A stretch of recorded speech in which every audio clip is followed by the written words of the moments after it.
দাম বাড়া একমাত্র কারণ হলো তেলের দাম বেশি, গাড়ি ভাড়া বেশি, সব জায়গাতে বেশি বেশি হইতে আছে।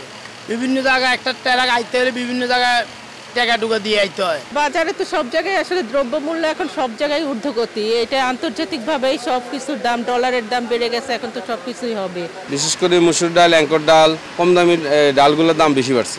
মানুষের চাহিদা মোতাবেক মানুষ কিনতে পারতেছে না। ক্রমাগত এই যে 10 বছর যাবত জিনিসপত্রের দাম বৃদ্ধি, দিন দিন মানুষ পেরেশানিতে বাড়তেছে। সব জায়গায় তো বিদ্যুতের দাম বাড়ছে, গ্যাসের দাম বাড়ছে, পানির দাম বাড়ছে।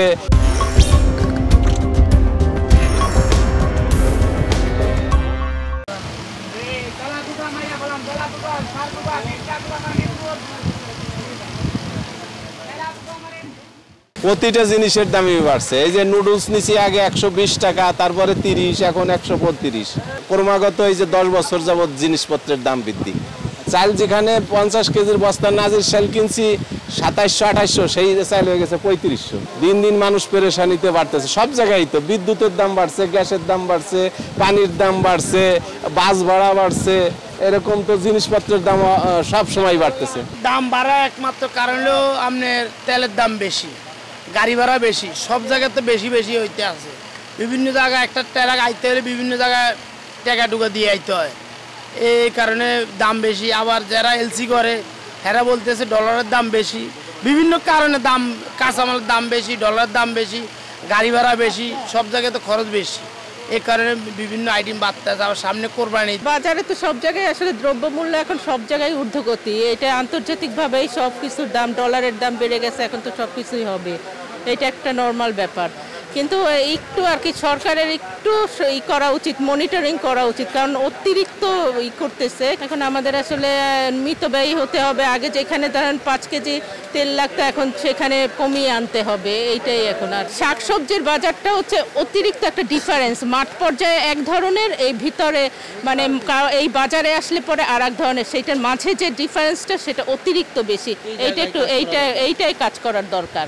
আগে আপনার 1 কেজি ডাউল বেচতাম আমরা 70 থেকে 75 টাকা, আর ওই ডাউল বিক্রি করতে হয় 100, 110, 105। যে মসুর ডাউল, মুগ ডাউল, যে কোনো ডাউলে, বুটের ডাউল।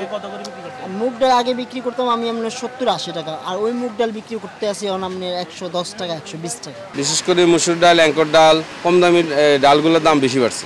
গত সপ্তাহের ব্যবধানে কেজিতে 10 থেকে 12 টাকা বাড়ছে, 15 টাকাও বাড়ছে কোনো কোনো।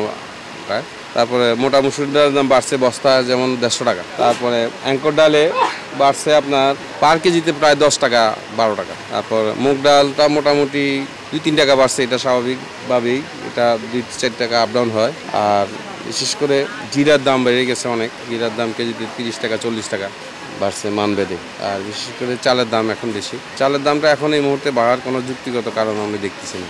মেলারা বলতেছে যে ধানের ফলন কম, দাম বেশি, এবং কিছু কিছু অসাধু ব্যবসায়ী যারা আড়তদার, বিশেষ করে মেইলের যারা মজুতদারি, তারা হয়তো মনে করেন বিভিন্ন জায়গায় বন্যা দেখতেছে, এই কারণে হয়তো সরবরাহটা মার্কেটে কমায় দিছে, যে কারণে খুচরা বাজারে এবং আড়তের দাম বেশি। ডালের দামটা এটা হচ্ছে আমাদের দেশে যে ডাল উৎপাদন হয় সেক্ষেত্রে আমাদের দেশে চাহিদা মিটে না। ম্যাক্সিমাম ডালগুলো বিদেশ থেকে আসে, যেমন ছোলা বুট বিদেশ থেকে আসে, মসুর ডাল মোটাটা বিদেশ থেকে আসে, মুগ ডাল কিছু বিদেশ থেকে আসে, খেসারির ডালও কিছু আসে।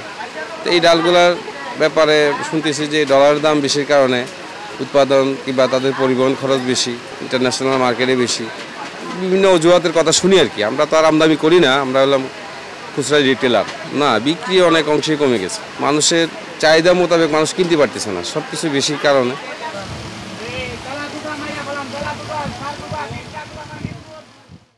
সংবাদ, ফিচার ও অনুষ্ঠানের জন্য ভিজিট করুন সংবাদ প্রকাশের ওয়েবসাইট এবং যুক্ত থাকুন ফেসবুক পেজ ও ইউটিউব চ্যানেলের সঙ্গে।